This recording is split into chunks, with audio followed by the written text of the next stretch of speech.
Maraming salamat.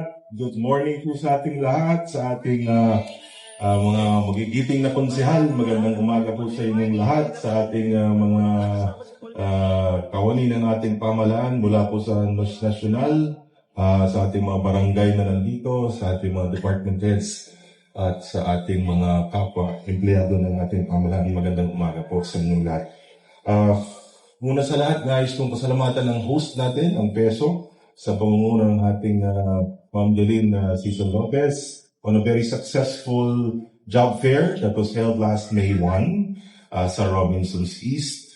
I think record-breaking po yung mga nag-apply ng ating mga trabaho. So, pasalamatan po din po natin yung ating mga private companies na sumama at nakisa dito sa ating job fair. Talaga napakaraming Pasigueño na naghahangad magkaroon ng maayos na trabaho. So congratulations po sa ating PESO na meron din pala nagkamit ng multiple awards ang ating PESO nung nagkaroon po ng event. Also on May 1 sa SMX, di dyan po sa MOA, 2 award po ang nakuha ng ating lungsod at 4 more awards for individuals and corporations also dito sa lungsod ng Pasig. Palakpan po natin ang ating hardworking PESO staff.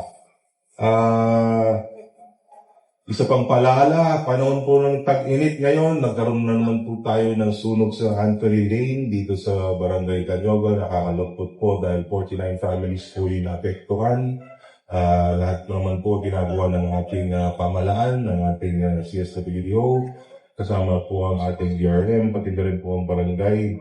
Tulong-tulong, kaya po ako yung nagpapaalala sa ating mga kababayan dito sa ating lungsod. Sobrang init, takaw sunog po talaga ang panahon ngayon. Double check niyo po yung mga wiring sa bahay ninyo. Please do not overload yung circuits ng inyong kuryente dahil napakasakit po na masunugan. Mayroon po tayong mga kasama natin dito sa City Hall. Empleyado po ng ating pamalan na doon po nakatira. At ngayon, talagang wala pong natira sa hanggang mga bahay.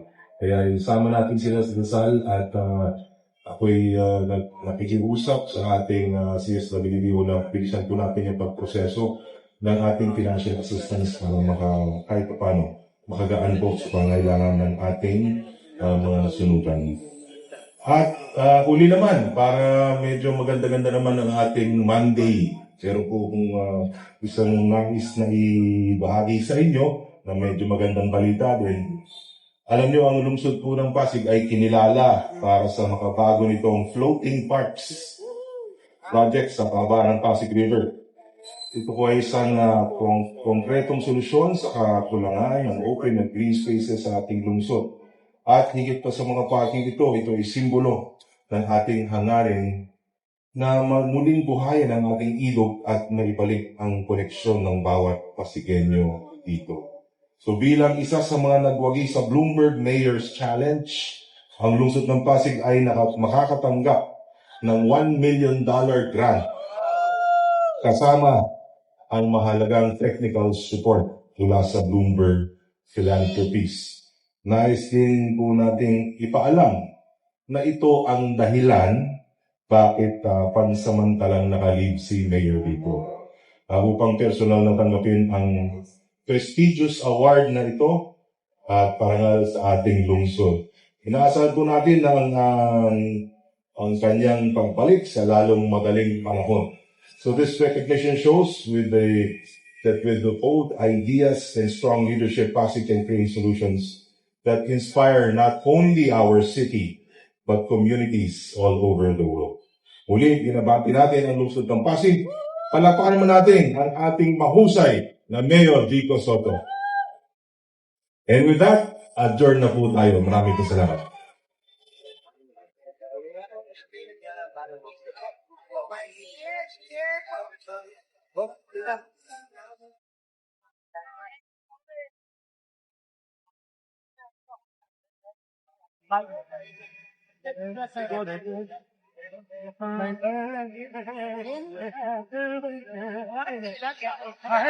Dito, nilaway, nilaway, nilaway.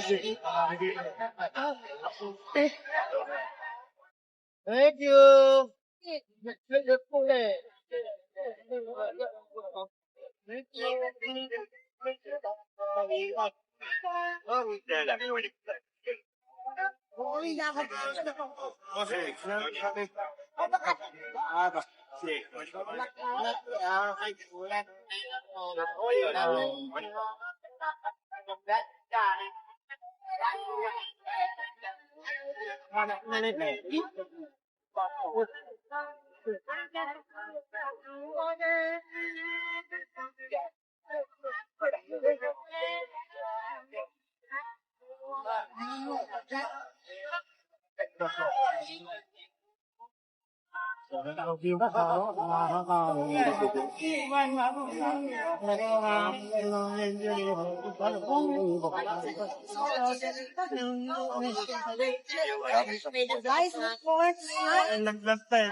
Lagnat sa init.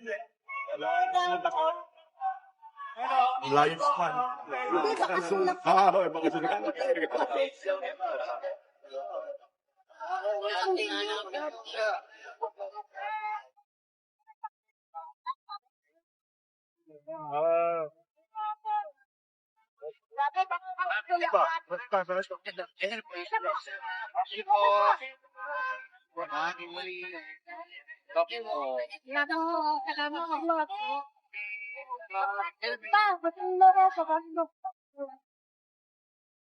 Ika na.